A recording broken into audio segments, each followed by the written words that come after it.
सुप्रभात प्यारे बच्चों, आज हम पढ़ेंगे हिंदी गद्य खंड और पाठ 7 मेरे बचपन के दिन।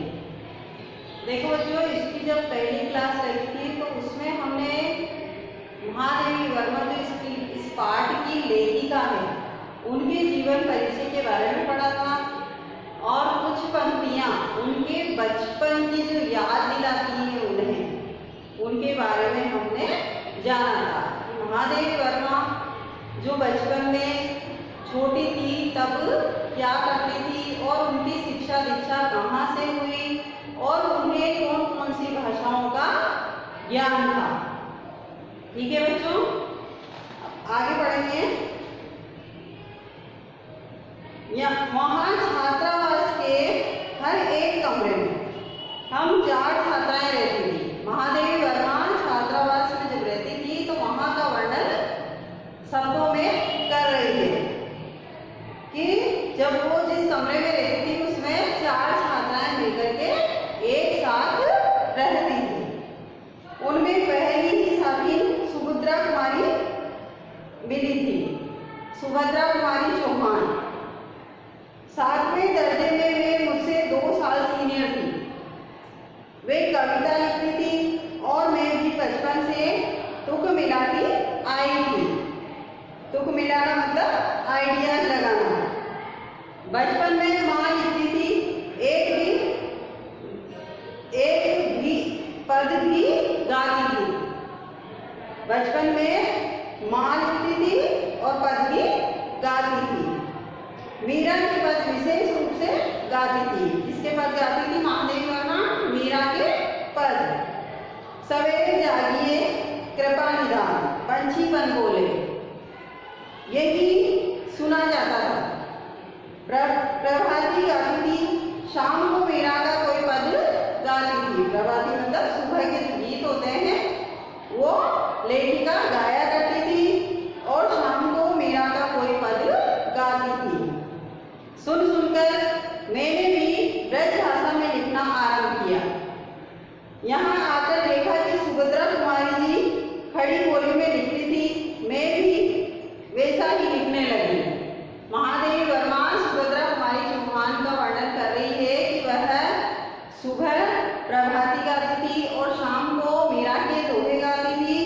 तो उन्हें देखकर और लेखिका भी तुक लगाना सीख गई थी, मतलब लेखिका भी उनको देख करके गाया करती थी। लेकिन सुभद्रा जी बड़ी थी, प्रतिष्ठित हो चुकी थी, उनसे छिपा छिपा कर लिखती थी मैं। लेखिका सुभद्रा कुमारी चौहान से छिपा छिपा कर लिखती थी क्योंकि वह प्रतिष्ठित थी, समाज में उनकी इज्जत थी, वो अच्छा लिखती थी, इसलिए लेखिका को उनसे छिपा करके लिखना पड़ता था। एक दिन उन्होंने कहा, महादेवी तुम कविता लिखती हो? तो मैंने डर के मारे कहा नहीं। अंत में उन्होंने मेरी डेस्क की किताबों की तलाशी ली और बहुत सा निकल पड़ा उसमें से, तब जैसे किसी अपराधी को पकड़ते थे ऐसे उन्होंने एक हाथ में कागज लिए और एक हाथ से मुझको पकड़ा और पूरे हॉस्टल में दिखाया कि ये कविता लिखती है। महादेवी वर्मा को एक दिन सुभद्रा कुमारी चौहान ने पकड़ लिया कि ये कविताएं लिखती है। उन्होंने उनके डोर में हाथ डाला तो वहां पर बहुत सारे कागज रखे हुए थे। उन कागज को निकाल के देखा तो उनमें कविताएं लिखी हुई थी। तो सुभद्रा कुमारी चौहान ने पूरे कॉलेज में बता दिया, पूरे हॉस्टल में बता दिया कि ये महादेवी वर्मा जो है लेखिका वो कविताएं लिखती है। क्रॉस वेट में एक पेड़ की डाल नीचे फिर हम दोनों की मित्रता हो गई। अब सुभद्रा कुमारी चौहान और महादेवी वर्मा दोनों की मित्रता हो गई, मतलब दोस्ती हो गई। क्रॉस वेट में एक पेड़ की डाल नीचे थी, उस डाल पर हम लोग बैठ जाते थे। जब और लड़कियां खेलती थी तब हम लोग तुक मिलाते थे। उस समय एक पत्रिका निकलती थी, स्त्री दर्पण। क्या नाम था पत्रिका का? स्त्री दर्पण। जब लेखिका कॉलेज में पढ़ती थी तब एक पत्रिका निकलती थी, उस पत्रिका का नाम था स्त्री दर्पण, उसी में भेज देते थे। अपनी तुकबंदी छपी जाती थी। फिर यहाँ कवि सम्मेलन होने लगे तो हम लोग भी उनमें जाने लगे। हिंदी का उस समय प्रचार प्रसार था। उस समय क्या था? हिंदी का प्रचार प्रसार था, हिंदी का बोलबाला था। मैं सन 1917 में यहाँ आई थी। उसके उपरांत गांधी जी का सत्याग्रह आरंभ हो गया और आनंद भवन स्वतंत्रता के संघर्ष का केंद्र हो गया। जहाँ तहाँ हिंदी का भी प्रचार चलता था। कवि सम्मेलन होते थे तो क्रॉसवेड से मैडम हमको साथ लेकर जाती थी। हम कविता सुनाते थे। कभी हरिवंश जी अध्यक्ष होते थे, कभी श्रीधर पाठक होते थे, कभी रत्नाकर जी होते थे, कभी कोई होता था। कब हमारा नाम पुकारा जाए बेचैनी से सुनते रहते थे। मुझको प्राय प्रथम पुरस्कार मिलता था। 100 से कम पदक नहीं मिले होंगे उसमें।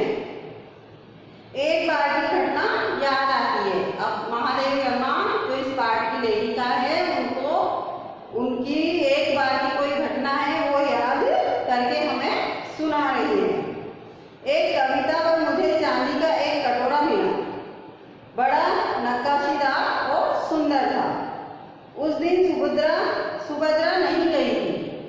सुभद्रा प्राय नहीं जाती थी कवि सम्मेलन में। मैंने उनसे आकर कहा, देखो यह मिला। सुभद्रा ने कहा, ठीक है, अब तुम एक दिन खीर बनाओ और मुझको इस कटोरे में खिलाओ। उसी बीच आनंद भवन में बापू आए। हम लोग तब अपने जेब खर्च में से हमेशा एक दो आने देश के लिए बचाते थे और जब बापू आते थे तो वह पैसा उन्हें दे देते थे। उस दिन जब बापू के पास मैं गई तो अपना कटोरा भी लेती गई। मैंने निकालकर बापू को दिखाया। मैंने कहा, कविता सुनाने पर मुझको यह कटोरा मिला है।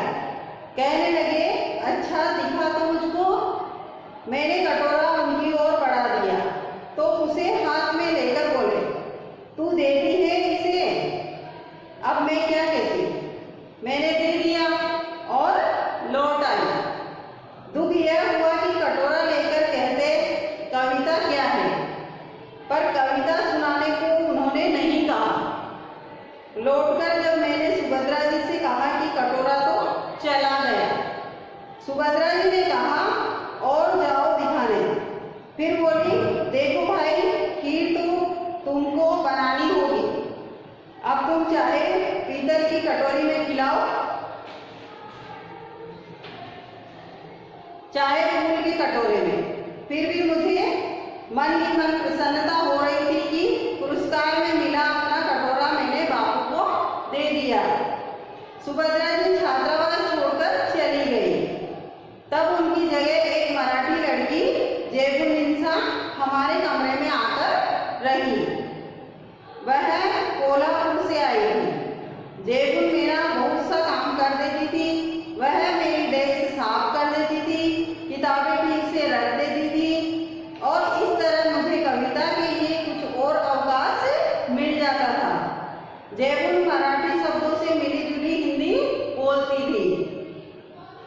जीनत बेगम, मैं भी उससे कुछ मराठी सीखने लगी थी। वहाँ एक उस्तानी जी थी, जीनत बेगम। जयपुर जब इकड़े तिकड़े या लोकर जैसे मराठी शब्दों को मिलाकर कुछ कहती तो उस्तानी जी से टीके टोके बिना न रहा जाता था। वह देसी कौवा मराठी बोली। जयपुर कहती थी, नहीं उस्तानी जी, यह मराठी कौवा मराठी बोलता है। जयपुर मराठी महिलाओं की तरह किनारीदार साड़ी और वैसा ही ब्लाउज पहनती थी। कहती थी, हम मराठी हूँ तो मराठी बोलेंगे। उस समय यह देखा मैंने कि सांप्रदायिकता नहीं थी। जो अवध की लड़कियाँ थी वे आपस में अवधी बोलती थी। जो जहाँ से आए थे वो वहीं की भाषा बोलती थी। बुंदेलखंड की आती थी, वे बुंदेली बोलती थी। कोई अंतर नहीं आता था और हम पढ़ते हिंदी थे। उर्दू भी हमको पढ़ाई जाती थी, परंतु आपस में हम अपनी भाषा में ही बोलती थी। यह बहुत बड़ी बात थी। हम एक मेज में खाते थे, एक प्रार्थना में खड़े होते थे। कोई विवाद नहीं होता था। विवाद मतलब लड़ाई या झगड़ा। मैं जब विद्यापीठ आई तक मेरे बचपन का वही क्रम चला जो आज तक चलता आ रहा है। कभी कभी बचपन के संस्कार ऐसे होते हैं कि हम बड़े हो जाते हैं तब तक चलते रहते हैं। बचपन का एक और भी संस्कार था कि हम जहाँ रहते थे वहाँ ज्वारा के नवाब रहते थे। उनकी नवाबी छिन गई थी। वे बेचारे एक बंगले में रहते थे, उसी कंपाउंड में हम लोग रहते थे। बेगम साहिबा कहती थी हमको ताई कहो, हम लोग उनको ताई साहिबा कहते थे। उनके बच्चे हमारी माँ को चची जान कहते थे। हमारे जन्मदिन वहाँ मनाए जाते थे, उनके जन्मदिन हमारे यहाँ मनाए जाते थे। उनका एक लड़का था, उसको राखी बांधने के लिए वे कहती थी। लेखिका से वो कहती थी कि मेरा एक लड़का है, उसके तुम राखी बांध दो। बहनों की राखी बांधनी चाहिए, बहनों को राखी बांधनी चाहिए। राखी के दिन सवेरे से उसको पानी भी नहीं देती थी। कहती थी राखी के दिन बहनें राखी बांध जाए तब तक भाई को निराहार रहना चाहिए। निराहार मतलब बिना खाए पिए रहना चाहिए। बार बार कहलाती थी भाई भूखा बैठा है राखी बंधवाने के लिए। फिर हम लोग जाते थे, हमको लहरिये या कुछ मिलते थे। इसी तरह मुहर्रम में हरे कपड़े उनके बनते थे तो हमारे भी बनते थे। फिर एक हमारा छोटा भाई हुआ, वहाँ तो ताई साहिबा ने पिताजी से कहा देवर साहब से कहो वो मेरा नेट ठीक करके रखे, मैं शाम को आऊँगी। वे कपड़े वपड़े लेकर आई। हमारी माँ को वे दुल्हन कहती थी। कहने लगी दुल्हन जिनकी ताई चाची नहीं होती है वो अपनी माँ के कपड़े पहनते हैं, नहीं तो 6 महीने तक चाची ताई पहनाती है। मैं इस बच्चे के लिए कपड़े लाई हूँ, यह बड़ा सुंदर है। मैं अपनी तरफ से इसका नाम मनमोहन रखती हूँ। वहीं प्रोफेसर मनमोहन वर्मा आगे चलकर जम्मू यूनिवर्सिटी के वाइस चांसलर रहे, गोरखपुर यूनिवर्सिटी के भी रहे। कहने का तात्पर्य यह है कि मेरे छोटे भाई का नाम वहीं चला जो ताई साहिबा ने कहा।